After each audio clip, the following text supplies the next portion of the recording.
Assalamualaikum warahmatullahi wabarakatuh. Kita sekarang di minggu ke-13 untuk PTM Makro. Jadi sebenarnya materi PTM Makro 13-14 sama ya, soal pertumbuhan ekonomi. Jadi kita akan fokus dalam ngomongin soal pertumbuhan ekonomi di pertemuan 13 dan 14 ya. Materinya kita split dalam 2 pertemuan. Oke, saya akan share screen dulu.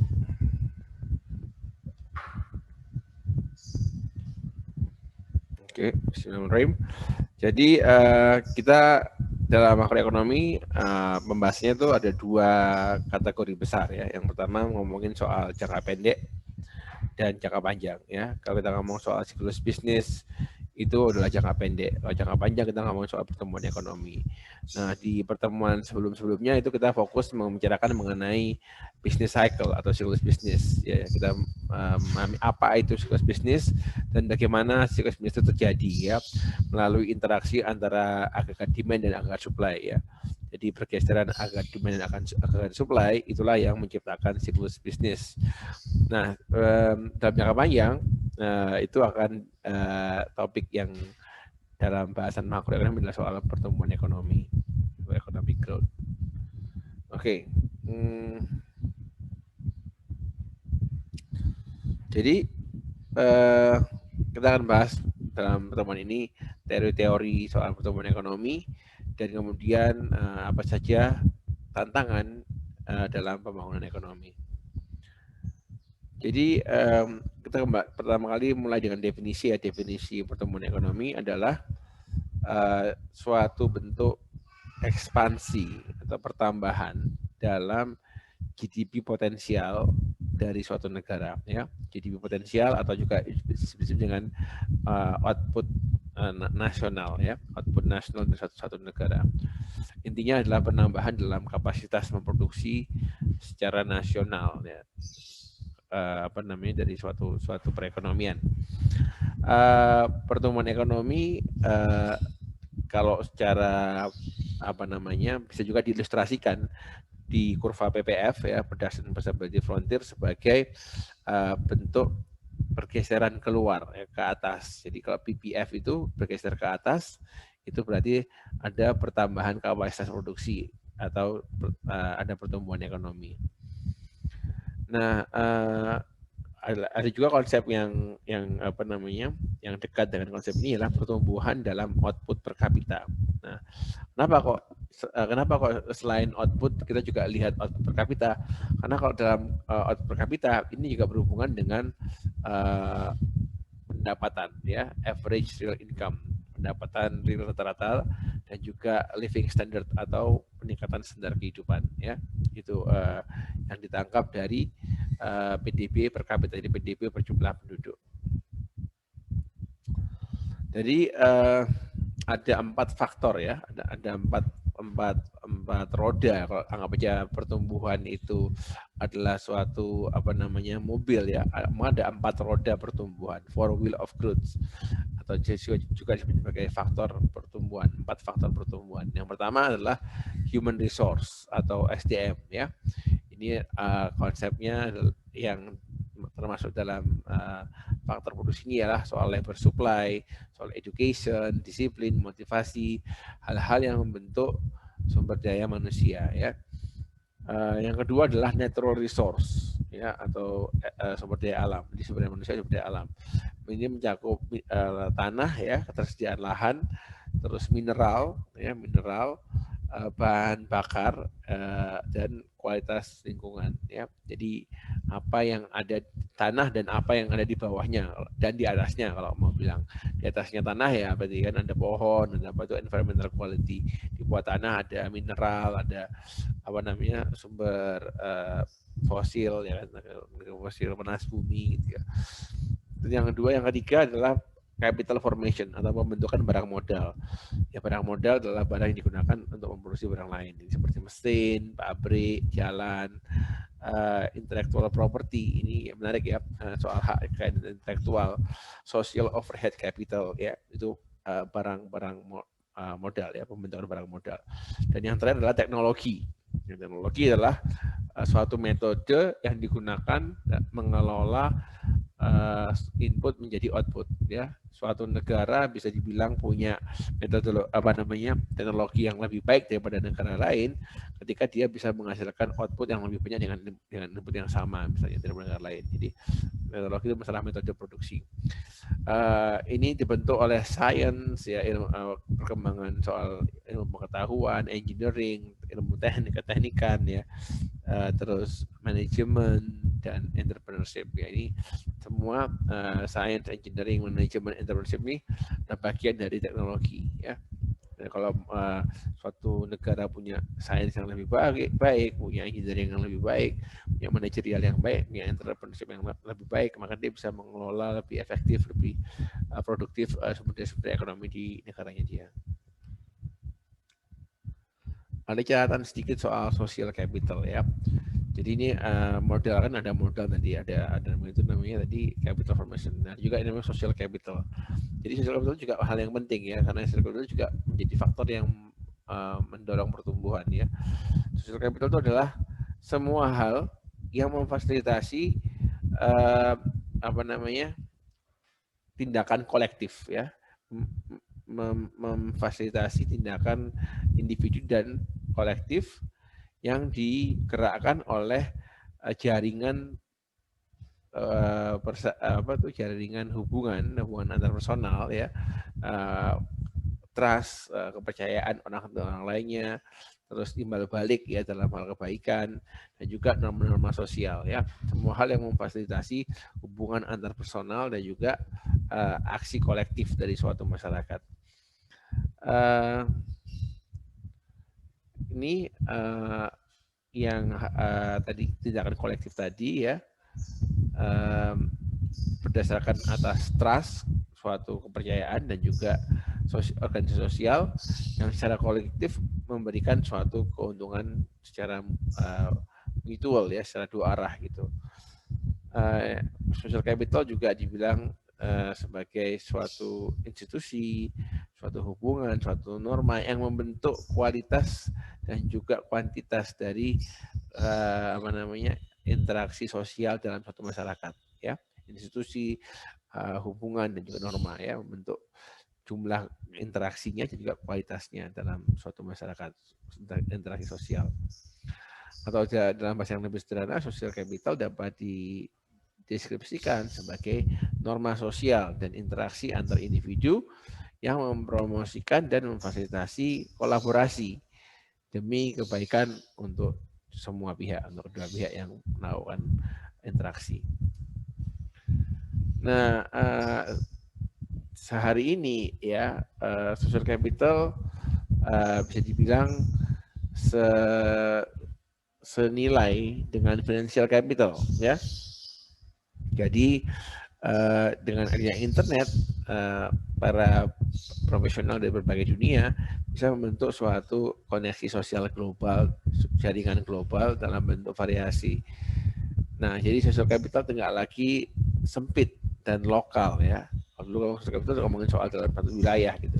Tapi karena globalisasi internet itu malah jadi global social capital. Dalam suatu studi pernah diestimasi bahwa 85% pekerjaan itu diisi melalui jejaring informal daripada proses perekrutan yang formal ya. Nah itu adalah bentuk social capital ya, karena social capital itu suatu negara itu bagus itu karena ada trust, itu bisa mengurangi biaya transaksi. Orang bisa percaya satu sama lain tanpa harus diminta IKTP, fotokopi KK, ya cukup satu aja cukup gitu kan.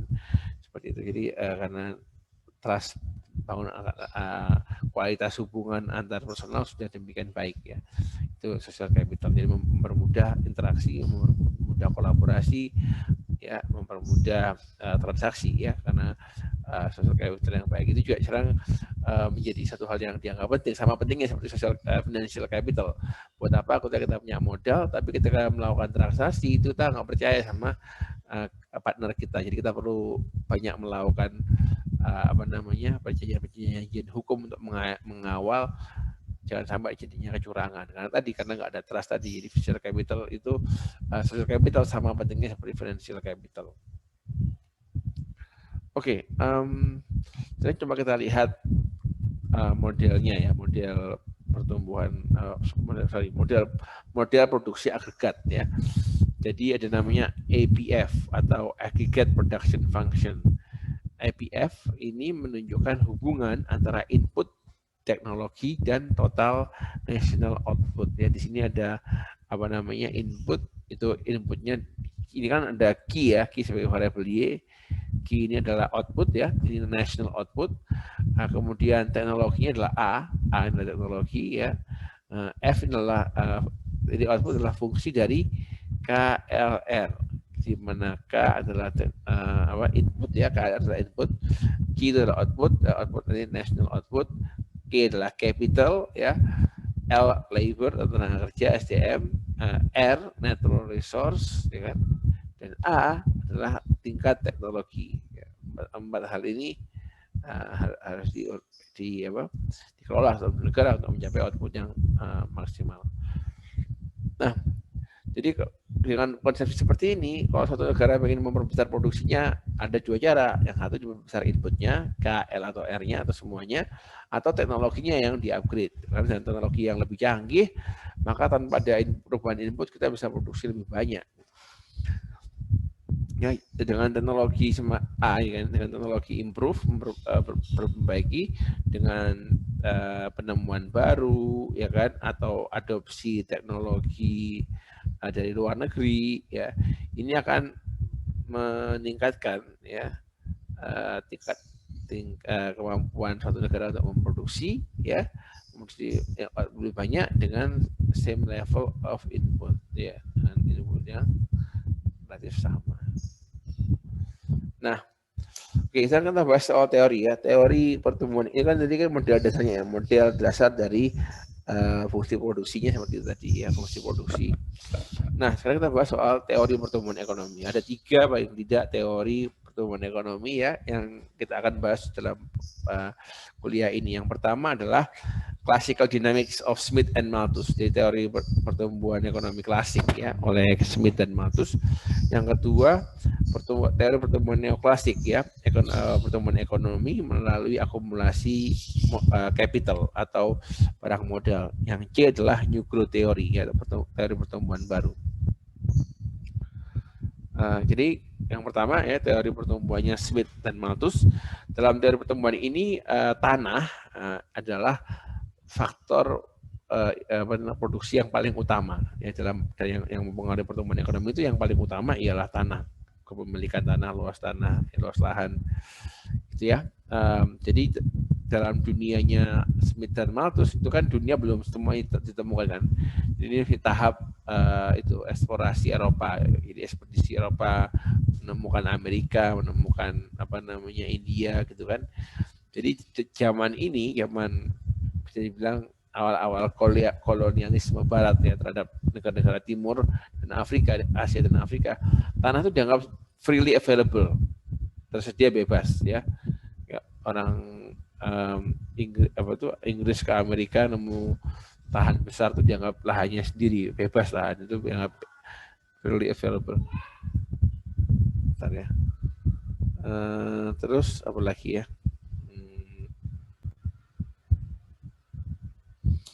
Kemudian jadi kemudian selain itu dalam model pertumbuhan Adam Smith dan Malthus ya, Thomas Robert Malthus, ketika populasi bertambah mengganda ya, berlipat ganda menjadi doubles ya, menjadi 2 kali lipat, output juga akan naik 2 kali lipat ya, gitu dalam konsepsi mereka. Kemudian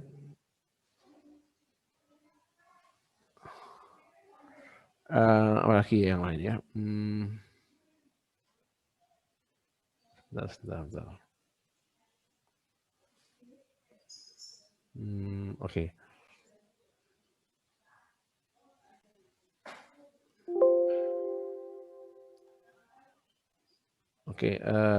Maaf ini ada sedikit gangguan dengan share screen-nya. Saya share lagi ya. Oke, ini belum di share lagi. Terus ini di maksimum.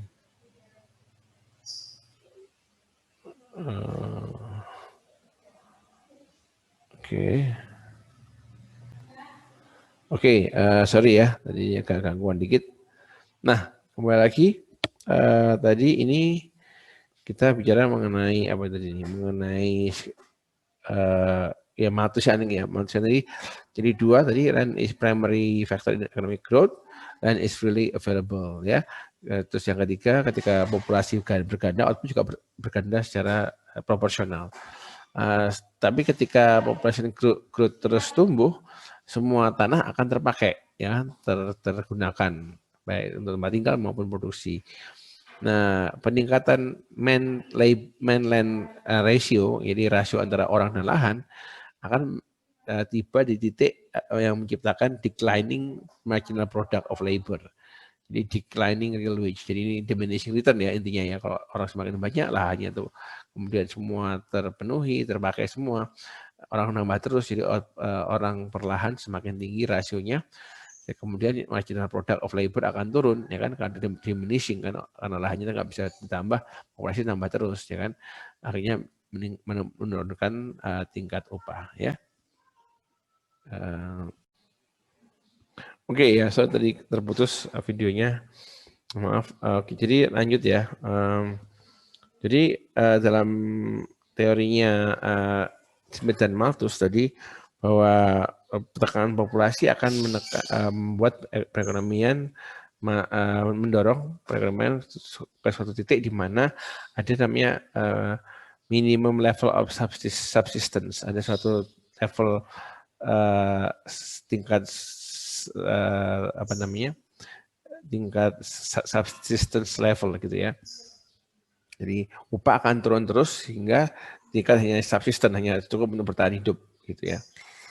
Jadi ketika upah di atas tingkat yang upah minimum hanya untuk survival ya, populasi akan meningkat ya kan, karena income-nya tinggi, orang akan kemudian bereproduksi dan populasi meningkat. Nah, tapi kalau kemudian upahnya jatuh di bawah level yang subsistence, sebaliknya banyak orang mati, ya kan?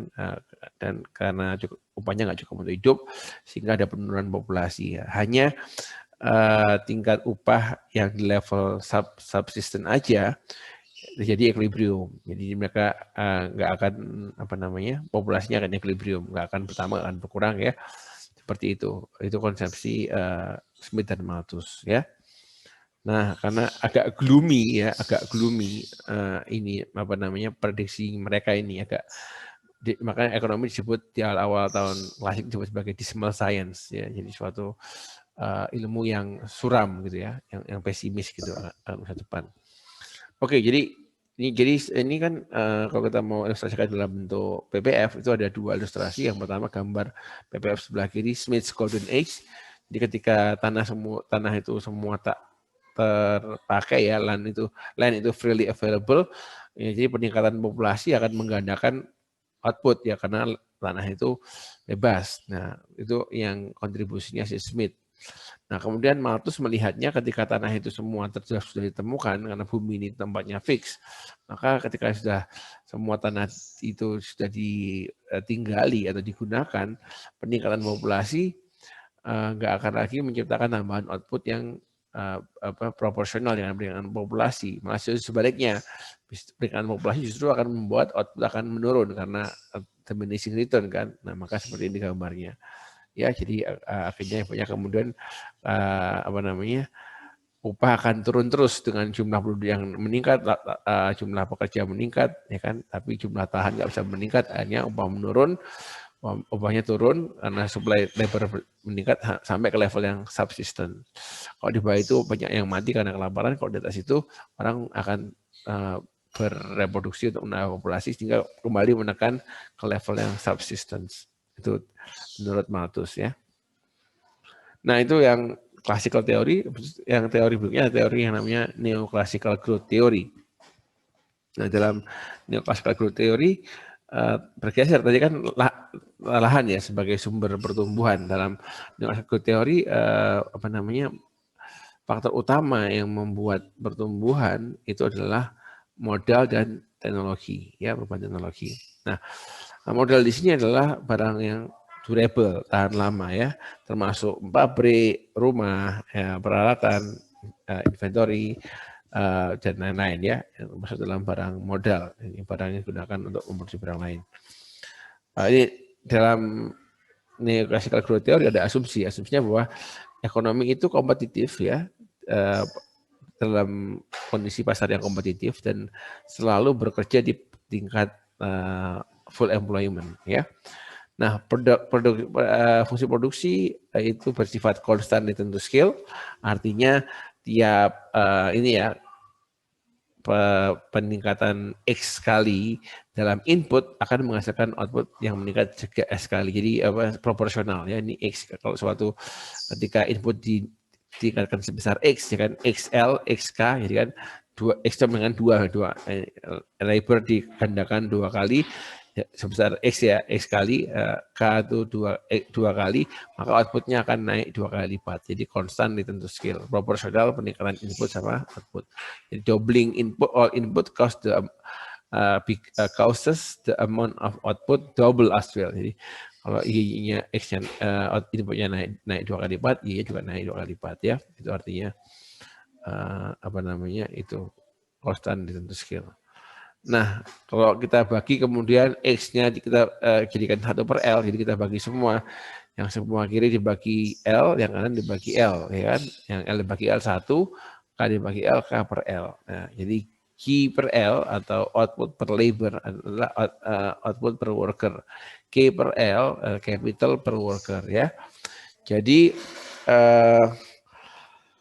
productivity ya, apa namanya? Jadi menurut konsepsi ini hasil persamaan ini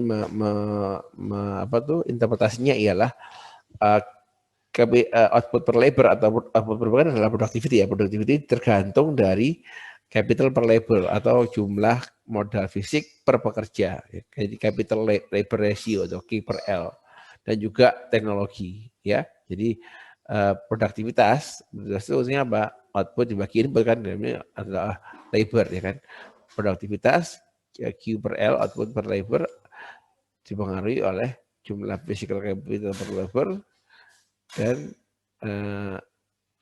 juga teknologi ya, itu menurut pertumbuhan klasik. Terus yang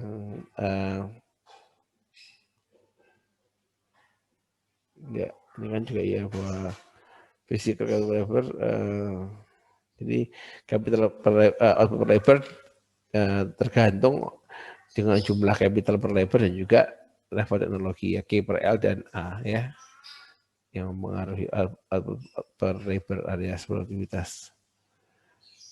Dalam absen perubahan teknologi, capital depending will increase ya. Kalau teknologi nggak berkembang, maka modal itu akan depending ya. Semakin banyak modal bertenaga kerja semakin besar ya, itu akan jadi law of diminishing return lah. Jadi capital depending itu semacam law of diminishing return tapi pada capital ya.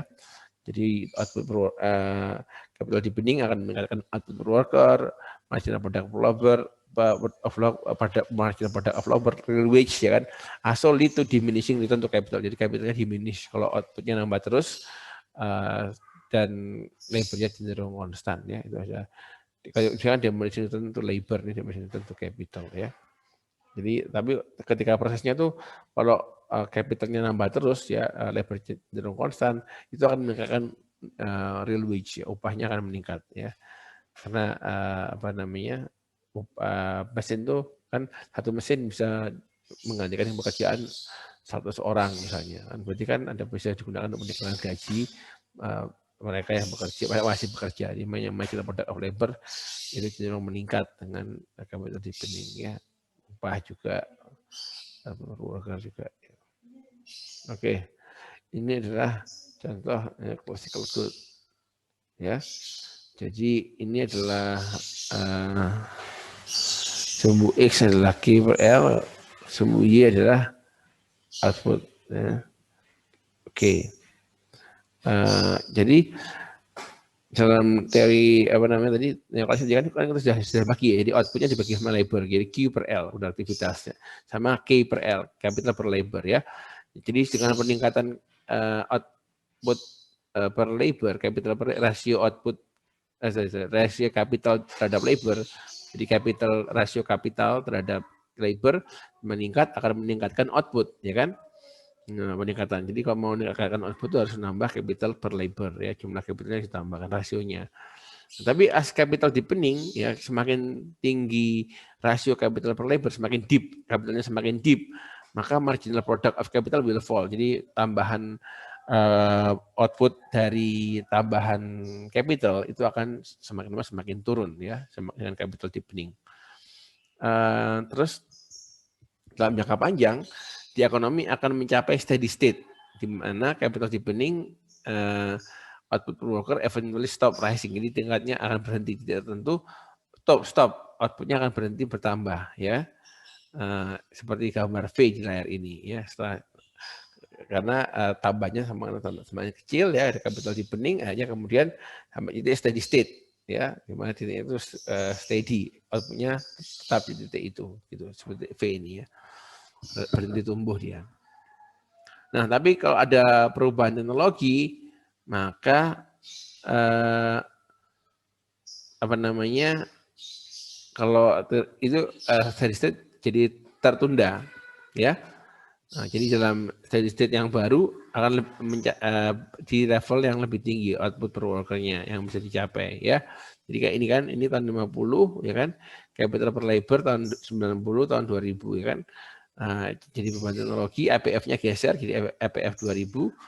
Jadi ini equilibrium 1950, ini equilibrium 2000. Ya, teknologi progresif, APF outward, meningkatkan output per worker ya, akhirnya steady state dengan higher level output per worker bisa dicapai ya. Jadi jebakan. Jadi kalau hanya menggunakan capital per labor, mereka hanya bisa dijebak dalam steady state, outputnya berhenti tumbuh ya, karena jadi capital building. Supaya menghindari itu harus ada peningkatan dalam hal teknologi supaya steady state-nya mencapai level yang lebih tinggi ya, bisa tumbuh ke level yang lebih tinggi lagi.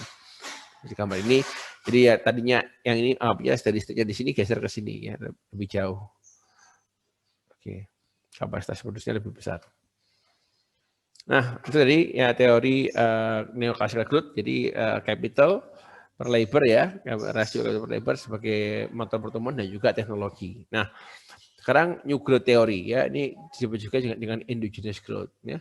Dalam teori ini mencoba menjelaskan proses bagaimana kekuatan pasar ya dan kebijakan publik ya dan juga berbagai alternatif institusi itu bisa menghasilkan suatu pola teknologi, perubahan teknologi yang beda-beda ya.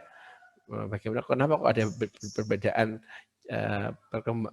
tingkat kecepatan ya pengembangan teknologi antar negara, itu dia mencoba menjelaskannya, mencoba dengan masuk ke tadi soal pasar bekerja, soal kebijakan publik dan juga berbagai macam institusi yang ada dalam masyarakat. Apakah itu bisa menjelaskan perbedaan level kecepatan perubahan teknologi antar negara. Nah, pendekatannya New Growth Theory ini menekankan bahwa perubahan teknologi adalah suatu output ya yang merupakan dipengaruhi ya subject to severe market failures ya. Jadi adalah suatu output tapi yang jadi teknologi adalah suatu output ya, tapi yang mengalami kegagalan pasar ya, karena teknologi itu barang publik ya, itu untuk memproduksinya itu mahal, susah, tapi gampang untuk mereproduksi, menyontoh ya, barang itu gampang direproduksi, tapi untuk menemukannya itu butuh waktu, butuh pengorbanan yang panjang. Nah, kemudian dalam juga teori itu banyak merubah cara pandang ekonom ya, itu merubah gimana kita memikirkan mengenai proses pertumbuhan ya, dan juga kebijakan publik. Jika perbedaan teknologi antar negara adalah alasan utama untuk pendapatan hidup yang berbeda, ya.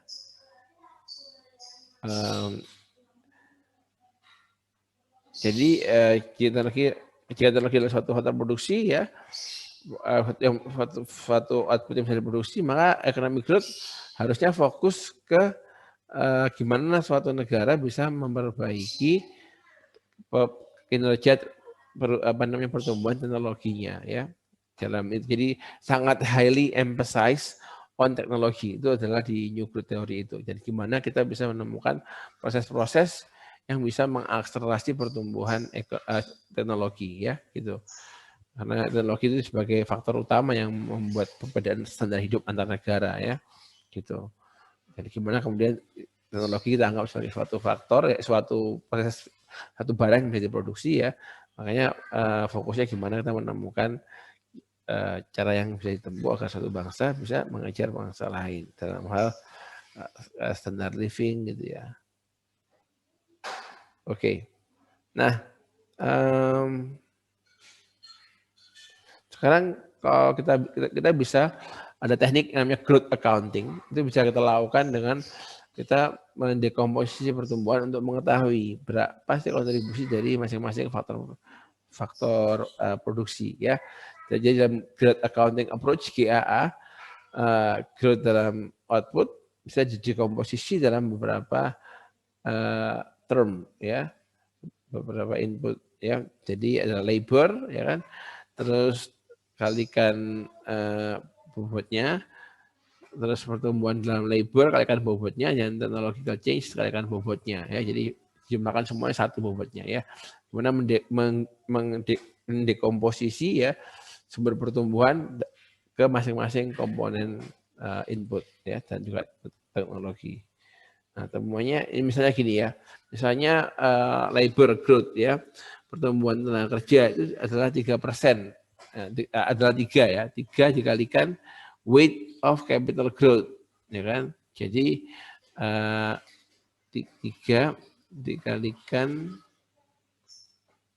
weight of capital growth. Oke, jadi labor growth kalikan 3/4, terus 1/4 capital kalikan growth ya, kalikan TC. TC adalah technological change atau perubahan teknologi ya.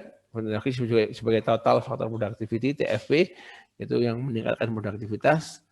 3/4 dan 1/4, 3/4 dari growth, 3/4 labor, 1/4 capital adalah kontribusi relatif dari tiap input kepada pertumbuhan ekonomi ya, atau equal to the share of national income of the two factor, atau sama dengan pendapatan nasional yang didapat oleh dua faktor tadi ya, itu.